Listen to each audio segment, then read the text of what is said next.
নমস্কার, দেখছেন কলকাতা টিভি। আপনাদের সঙ্গে রয়েছি আমি ঋষিকেশ। শুরু করছি সংবাদ সারাদিন। গরিব পরিবারের জন্য মোদির গ্যারান্টি। আগামী 5 বছরে গরিবদের জন্য বিনামূল্যে রেশন, গরিবের থালায় সস্তা খাবার তুলে দিতে তেল, ডাল, সবজিতে আত্মনির্ভরতা, আয়ুষ্মান ভারতে 5 লক্ষ টাকা পর্যন্ত স্বাস্থ্য পরিষেবা, আবাস যোজনা আরও সম্প্রসারণ এবং প্রতি গরিবকে বাড়ি দেওয়ার প্রতিশ্রুতি।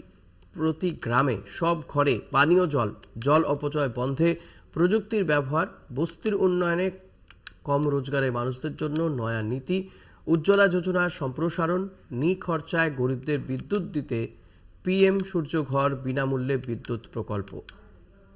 এরকমই একাধিক প্রতিশ্রুতিতে ভরা বিজেপির ইস্তাহার। সেই ইস্তাহার প্রকাশ হয়েছে আজকে নয়াদিল্লিতে বিজেপির সদর দপ্তর থেকে। যে ইস্তাহার প্রকাশে উপস্থিত ছিলেন প্রধানমন্ত্রী নরেন্দ্র মোদী, জেপি নাড্ডা থেকে শুরু করে অমিত শাহ, উপস্থিত ছিলেন নির্মলা সীতারামন।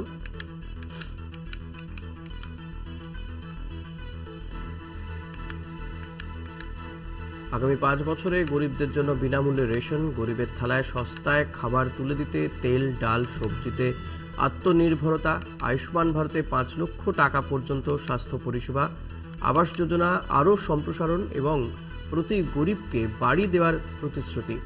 প্রতি গ্রামে সব ঘরে পানীয় জল, জল অপচয় বন্ধে প্রযুক্তির ব্যবহার, বস্তির উন্নয়নে কম রোজগারে মানুষদের জন্য নয়া নীতি, উজ্জ্বলা যোজনায় সম্প্রসারণ, নিখরচায় গরিবদের বিদ্যুৎ দিতে পিএম সূর্যঘর বিনামূল্যে বিদ্যুৎ প্রকল্প।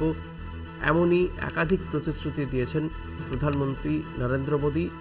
অর্থাৎ বিজেপি তাদের যে ম্যানিফেস্টো বা ইস্তাহার প্রকাশ করেছে আজ, সেই ইস্তাহারে এই ধরনের একাধিক প্রতিশ্রুতি রয়েছে। গরিবের জন্য মোদির গ্যারান্টি এবং তার আরও বক্তব্য যে দুর্নীতিগ্রস্তরা তারা জেলে যাচ্ছেন, কোটি কোটি টাকার দুর্নীতি এখন আর হচ্ছে না, কিন্তু যারা দুর্নীতিগ্রস্ত তারা একের পর এক জেলে যাচ্ছেন। এমনই মন্তব্য করেছেন ইস্তাহার প্রকাশের পরে নরেন্দ্র মোদী।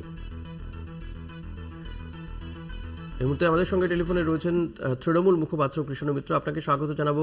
কৃষ্ণ, যেটা জানতে চাইবো আপনার কাছ থেকে যে প্রধানমন্ত্রী নরেন্দ্র মোদী গরিবের জন্য মোদির গ্যারান্টি অর্থাৎ বিজেপি যে ইস্তাহার প্রকাশ করেছে তাতে একাধিক গরিবদের জন্য কী কী করতে চায় আগামী 5 বছর সেগুলো যেমন বলা হচ্ছে, পাশাপাশি গত 10 বছরে তারা কি করেছেন সে কথাও বলছেন।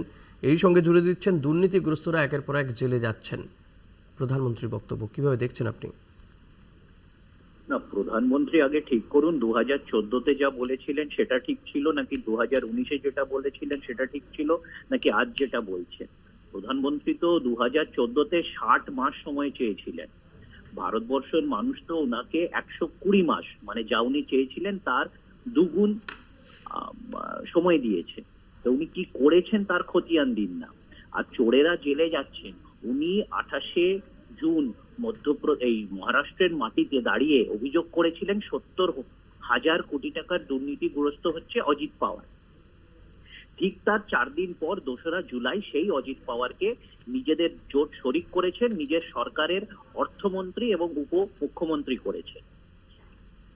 হেমন্ত বিশ্ব শর্মা, শুভেন্দু অধিকারী, নারায়ণ রানে, নিশীথ প্রামাণিক, এ তো লিস্টটা তো অনেক লম্বা।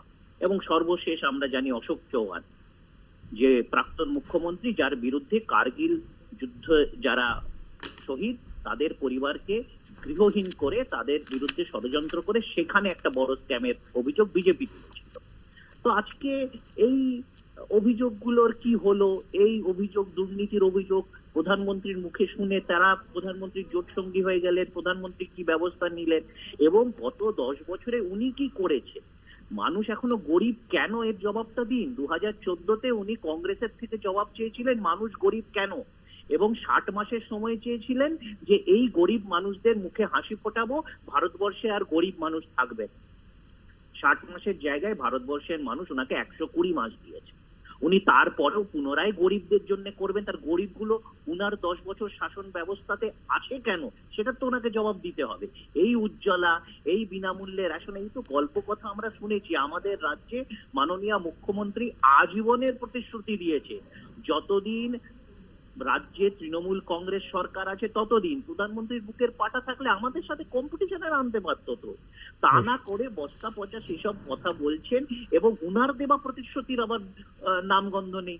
উনি বলেছিলেন প্রত্যেক বছর 2 কোটি রোজগার, 2 কোটি চাকরি। সেইগুলোর কি হলো? 10 বছরে তো বোঝা গেছে 20 কৃষণ। কোটি মানুষের চাকরি হয়ে যাওয়ার কথা। একদমই অনেক ধন্যবাদ কৃষাণু। কথা বলছিলাম তৃণমূল মুখপাত্র কৃষাণু মিত্রের সঙ্গে। অর্থাৎ নরেন্দ্র মোদী বা বিজেপি সরকার যখন ক্ষমতায় আসে তখনও তারা যে ধরনের প্রতিশ্রুতি দিয়েছিল সেই প্রতিশ্রুতি পূরণ করেনি মোদী সরকার, এমনটাই অভিযোগ তৃণমূল কংগ্রেসের।